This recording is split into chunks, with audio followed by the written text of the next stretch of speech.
Welcome back to PlayStation Corner. Today we're going to be taking a look at my favourite deals across the PlayStation network for the PS4 and the PS5, covering the US, Canada, UK, EU and Australia. Now if you are new here, this is something I do over at the Switch Corner channel too.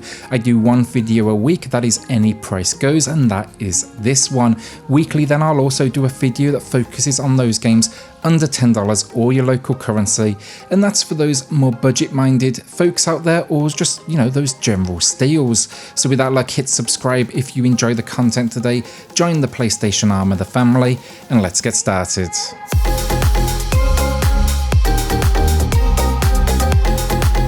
So in the top right corner of the screen, you'll find pricing for your region, when the deal expires, if you can expect an extra discount if you're a PS Plus member, and finally, of course, that all important file size, because honestly, hard drive space, a very real thing. So kicking us off though, let's go big. Final Fantasy VII Remake, with its steepest discount yet, it's offering 50% off. Here they've taken the original game that we all know and love, and they've basically just expanded and built upon it. This entry, it's the first of an intended trilogy, and while the approach it wasn't for everyone, general consensus is it's basically great just to see, you know, Cloud and the gang back. For the few that maybe don't know, here the world is under the control of the Shinra Corporation, and you are out to take them down as a member of the Avalanche Resistance group. The graphics, they're stunning, the music another level, and it's about as AAA as they come. While the combat for some may be a little too removed then from the traditional turn-based system we already know, I actually enjoyed the hybrid of action RPG with turn-based elements. Honestly then as well, look, I just enjoyed seeing them spend more time on the story in the lead up to the escape from Midgar. Outer Wilds now, and this one, it's just a masterpiece, I have no doubt about it. Played it on the PC, played it on PlayStation, now I have a physical edition making its way to me from limited run games, whenever that may be.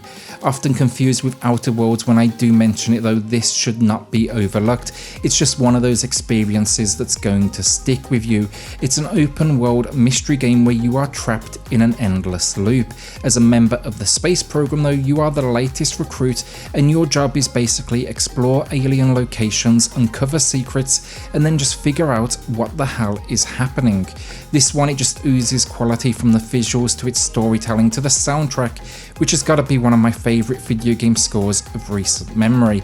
I don't want to give too much away with this one, but you will struggle to find a score below 9 out of 10, it's pretty much just critically acclaimed. 35% off, a new all-time low, and PS Plus members you can expect to see 40% off.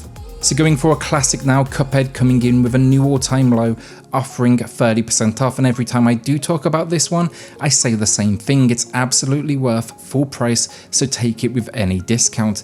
A 2D boss rush experience, basically you'll explore an overworld map, and then for 90% of the gameplay, you'll be facing it off against different bosses. This is one of the most challenging and rewarding games out there. It's all then wrapped up with some stunning 1930s animation that just absolutely pops, and then another incredible soundtrack.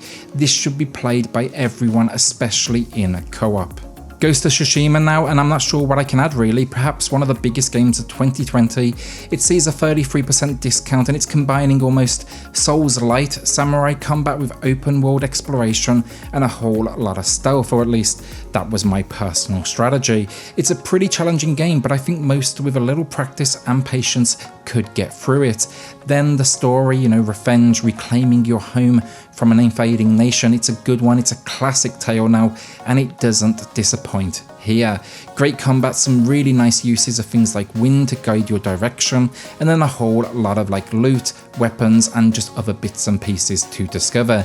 Yes, it's up there as one of my favourite games of the year, and I think honestly it deserved a little more recognition than it maybe got this year at the Game Awards. Now for those that want something like Ghosts, but let's say more challenging, check out Sekiro Shadows Die Twice. This dials up that combat to be completely brutal at times, and it's more focused on defense and guard breaks than, let's say, all-out attacks. With a similar in-style setting though, it's a great option for those that want something that's more on the unforgiving side of things. For that reason, I will say I did find the combat a little bit more satisfying with this one. Another great story though, honestly. Think demons in a more mythical setting, but it is a more like subdued tale. It's from Software, and they typically rely more on intrigue to push the player forward, and that's very much the case here. Ghosts is probably a tiny bit better visually, but this is made for a very different type of player, and this 35% off, well worth it, as it is the Game of the Year Edition 2, which packs in some DLC as well as including cosmetics and new modes. I think I prefer this one more, honestly, just slightly. It's got a faster pace to it all, and I love the traversal mechanic as you kind of fling your way up and around the environments. So one thing I do with these videos, I always tell you what I'm picking up, where I'm spending my cash. Can't necessarily recommend the game, never played them, but maybe you'll want to join me for the ride, and this week I'm grabbing two that I've been meaning honestly now to jump on for a while. First, Crash Bandicoot 4, it's about time, and this is the series' true combination of third-person platforming and 2D moments. Crash is kind of known for its challenge, and supposedly that is very much the case here. Do not let the colourful, cutesy visuals maybe deceive you. You can expect a pretty hard game here. 50% off though seems fair to me after I missed out on the physical deals around Black Friday. Then I'm going to be grabbing Trails of Cold Steel 4. My first experience with this series, it actually came with the third entry on the Nintendo Switch, and since then I've went back and revisited the first two, so I'm going to be adding this one to the collection so it is ready to go once I've wrapped those ones up. Fantastic JRPG experience though, I had an absolute blast with the third entry, and now I just can't wait to see where the story goes. I don't think it's going to be a good option for those that maybe didn't experience any of the first three, but maybe take a look at the other entries too to see if their brand of JRPG might be for you. I think it's an absolutely fair price for a new game, 25% off, and then there's even a deluxe edition for a bit of extra cash if you want a whole lot of DLC content as well. Alright, so arcade fans, Hyperbrawl Tournament is a fantastic 2v2 arcade experience. It's set around the idea of a futuristic sport not too far removed from the likes of Think Speedball from back in the day. Here the concept is simple short form matches where you can play with up to 4 players and you simply need to score. What makes this one so unique though is the ability to curve the ball in the air with free controls, as well as just kind of beat down on your opponents with power-ups and customization. Really love this one. I've been playing a whole lot of it online, and I do find I go back for those pick up and play moments, 15 minutes here and there. Offering 40% off though, it's well worth a look from a first time dev, and then it even has an extra 10% off for those PS Plus members out there. First person shooter fans then, if you want something a little different, maybe check out Five Bastards. It's a fantastic shooter come roguelike that even has some RPG elements to a certain extent. Stranded deep in space, you must traverse the galaxy and basically find help. You are a prisoner and expendable, meaning if you do die, it's back to the very beginning, but in its more creative feature, every run you're going to be a different character with, let's say, different quirks, from those that are super tall and see things from a fresh angle to those that see in black and white, to one particularly pain in the ass character who screams every time they pick up loot. Extremely challenging, but its combination of run and gun action with skill trees and a whole lot of loot, it just gets that addiction going, that is for sure. 40% off, well worth it. I've sunk a ton of hours into this particular one. You will definitely get your money's worth. A new one now, but Dirt 5 comes in with its first ever discount of 30% off. It's arcade racer through and through, and while I do think a little more customization would have been nice, it's still a great entry that in many ways actually reminds me of the old Motorstorm series that really is now overdue for a new sequel. What it may lack at times in depth though, down to a simplistic career mode, you're just jumping from event to event, it makes up for with variety, stunning visual design, and just an all-round good attitude. It's got a very good sense of humour to it all.